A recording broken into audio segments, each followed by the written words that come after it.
Donc sur l'exploitation, on produit de la graine. Pour pouvoir la récolter, il faut bien attendre que la plante soit morte. Pour les céréales, le blé et l'orge, il faut que la plante soit jaune, qu'elle ne soit plus verte. Pour les tournesols et les colzas, on ne va pas la récolter lorsque la culture est la plus belle, lorsqu'elle est jaune, mais on va bien attendre qu'elle soit desséchée, que le tournesol soit noir, que le colza soit marron. Si on récolte une graine qui est encore humide, tous les éléments, les protéines qui font la richesse de la graine ne sont pas encore stockés dans celle-ci, mais encore dans les éléments de tige, de feuilles, de racines de la plante. Donc il faut attendre que la plante soit morte et que la graine soit sèche. Donc là, je viens jeter un œil sur toutes les cultures que je vais récolter dans le mois qui vient. D'ici quelques jours, je vais commencer la récolte. Donc là, je vous emmène voir la première culture qui a beaucoup d'avance par rapport à toutes les autres de l'exploitation. Donc là, je vous emmène voir l'orge. Elle atteint très bientôt son stade de maturité.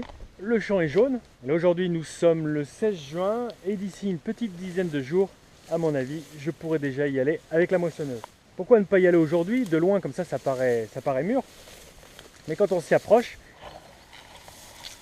ce qu'on voit surtout, ce sont des tiges qui sont encore vertes, comme ici. Donc ça, c'est une variété de type Amistar, c'est une orge, une variété qui est assez récente. Bon là, j'ai un rond qui a versé, mais c'est très localisé, il n'y a pas grand chose.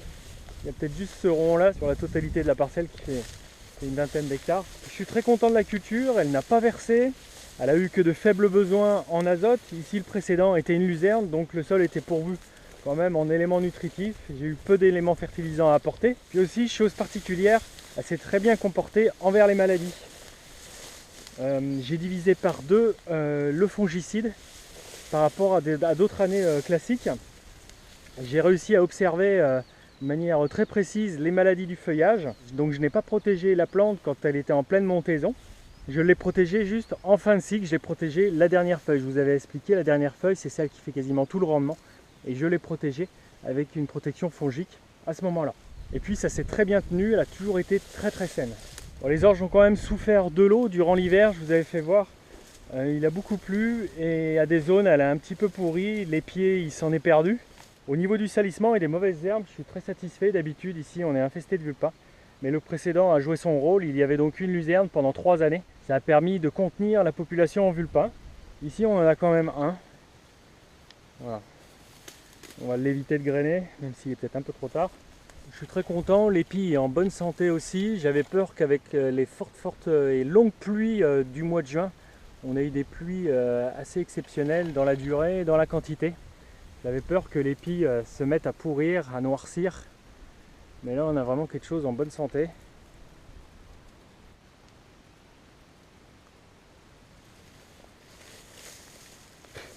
Ouais, la graine est encore humide.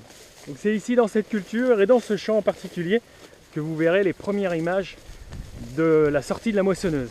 Donc ici, historiquement, on arrive à produire 5,5 tonnes d'orge par hectare. J'espère cette année être au moins à la moyenne. Je vais vous emmener dans la culture suivante qui est la deuxième plus mature, c'est le colza. Voilà, en temps normal et tous les ans, c'est d'abord les orges qui sont mûres en premier, ensuite les colzas, ensuite les blés et à la fin je vous ferai voir les févroles. Et quand on a du tournesol et du maïs, ces deux cultures-là sont récoltées à la fin de l'été. Le colza est la culture sur l'exploitation qui accuse plus le coup des intempéries récentes qui est tombé. Beaucoup d'eau, du coup il y a des maladies de fin de cycle qui se greffent dessus. C'est pas trop alarmant, mais bon, on a peut-être, vous voyez, il y a des petits points noirs sur les siliques. Il y a peut-être des choses comme de l'alternaria et puis d'autres maladies. Là, cette parcelle, elle brunit beaucoup plus par rapport aux autres. Bon, c'est peut-être dû au type de terre, la maturité est un petit peu plus avancée. Ça a bruni un peu plus que d'habitude. Habituellement, bon, la maturité est plutôt homogène sur le champ, mais là, il y a des ronds qui s'étaient dessinés. Bon, ça fait un petit peu peur, mais bon, j'ai l'impression que c'est pas très grave. On a des siliques qui commencent à être mûrs. Voilà. Les graines sont pour la plupart colorées. Bon, ça, voilà, je pense que tout début juillet, on pourra commencer à moissonner ici. Le potentiel, je l'estime là aussi plutôt intéressant. J'espère un peu plus que la moyenne. Mais bon, on n'est pas arrivé au bout. Il peut y avoir encore des orages. Et c'est une culture qui est très sensible à la grêle. C'est-à-dire que les siliques sont fragiles. et chaque impact sur ces petites gousses les font éclater et font tomber la graine au sol. Et là, c'est fichu, on ne peut plus récolter. S'il y a des orages, on croise les doigts, c'est toujours assez localisé à une parcelle. On en a plusieurs, répartis sur plusieurs kilomètres. Donc ça, c'est une variété hybride, mais classiquement. Puis là, je vais vous faire voir la parcelle que j'ai laissée pousser naturellement. Il y avait des graines de stocker dans le sol, donc c'est un champ que j'appelle de repousse. Et là, je vous avais déjà tenu informé de son évolution. Là, je vais vous faire voir. Il est un peu plus mature.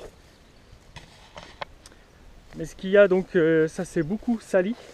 Là, vous allez voir, voilà le champ. On a beaucoup de chardon. Donc là, ils sont en train de faire leurs fleurs. Ça va être joli, mais la moissonneuse va gronder. Ça va faire des gros paquets de verre.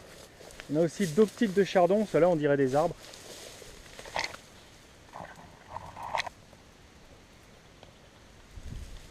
Bon, j'espère quand même en tirer quelques quintaux. On verra ça en bilan à la récolte. Mais bon, par rapport au travail engagé, je suis plutôt satisfait.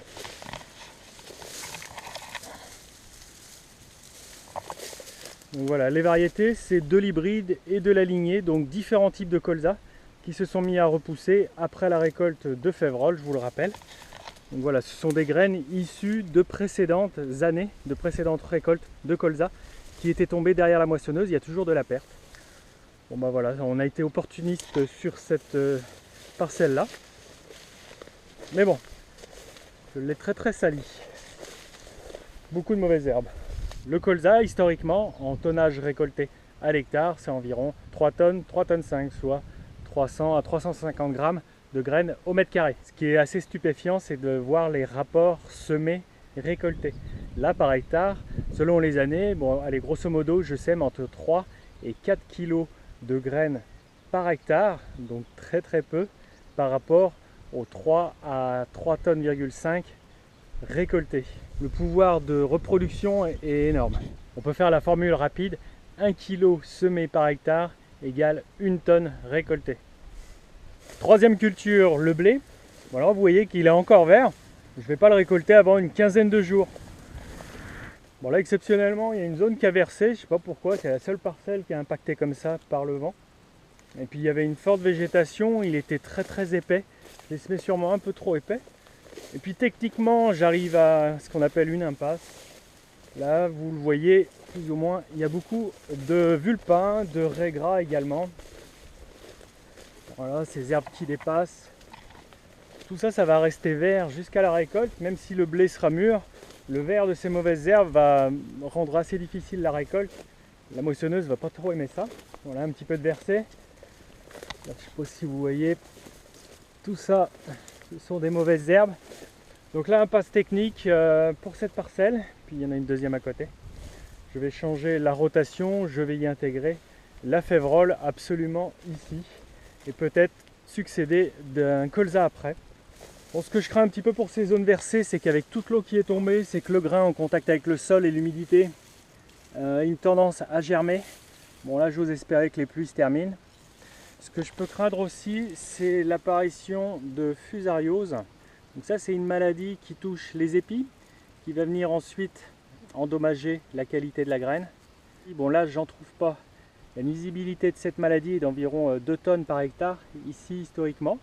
Dans cette parcelle, je souhaite récolter environ 7 tonnes. Bon là, je pense que le risque fusariose, je ne l'ai pas. Bon, j'ai quelques taches sur les glumelles.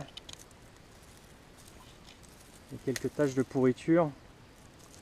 Bon, avec toute l'eau qui est tombée, c'est quand même normal. Si vous voulez, la fusariose est assez simple à détecter. Les épis vont être de couleur rose, orange. Un petit peu comme ici. Donc là, à ce stade-là, tous les éléments sont en train de monter dans le grain. Ça devrait le remplir correctement. Donc la fusariose, on est surtout exposé à cette maladie-là lorsqu'il pleut beaucoup autour du stade floraison. Et ici, dans notre secteur, la floraison était déjà passée depuis un petit moment, avant que l'eau arrive en abondance. Donc j'espère ne pas avoir trop de maladies. Donc là, cette culture est destinée à la filière meunière, donc à faire du pain.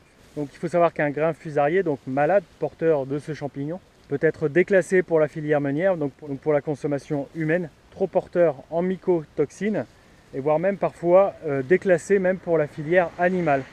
Donc c'est des lots qui peuvent être détruits.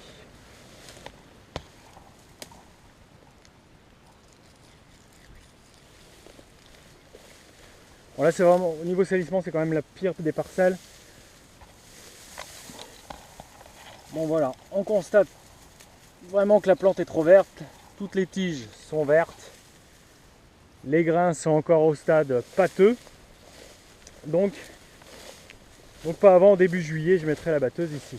Donc globalement sur toute l'exploitation, le blé est satisfaisant. J'espère là aussi faire un petit peu plus que la moyenne de d'habitude, qui est, comme je vous le disais, de 7 tonnes par hectare, soit 700 grammes de blé produit par mètre carré. Culture qui sera récoltée la dernière cette année, ce sera fin du mois de juillet, la févrole. Bon, il y a eu beaucoup de pluie, donc c'est pas des conditions idéales pour cette culture qui est tout de suite assez malade. Bon, j'ai choisi de ne pas la protéger suite à ces récentes intempéries. Je l'ai protégée une première fois lorsqu'elle était en pleine montaison, mais ensuite j'ai fait le choix de ne pas venir la protéger. Les conditions météo étaient vraiment pas favorables. La météo attire donc ce genre de maladie sur le feuillage. Donc plus c'est malade, moins c'est prometteur et moins de nutriments viennent dans les graines. Mais bon, on a de belles gousses. Voilà, on a vraiment quelque chose de sympa. Bon là j'ai semé 23 pieds au mètre carré. Ils ont tous levé. Voilà, vous comprenez pourquoi c'est la dernière culture. C'est encore très verdoyant. Elle va tout juste commencer là à défolier, à changer de couleur. Là on a un vert vif, puis elle va passer au jaune. En commençant par le bas, les feuilles du bas vont se mettre à sécher, et puis ça va aller comme ça jusqu'en haut. Donc ça c'est une culture qui est très peu demandeuse en engrais. Elle fixe naturellement l'engrais de l'air pour fournir à ses racines et à son métabolisme. Donc je n'apporte pas d'azote sur cette culture. Donc cette année je n'ai pas de tournesol ni de maïs. Donc la moisson ça devrait s'arrêter fin juillet avec cette culture. Voilà, j'espère que ça vous a plu. Les prochaines vidéos, ce sera très certainement la moisson des orges. Je vous dis à mardi prochain, 7h30. Salut!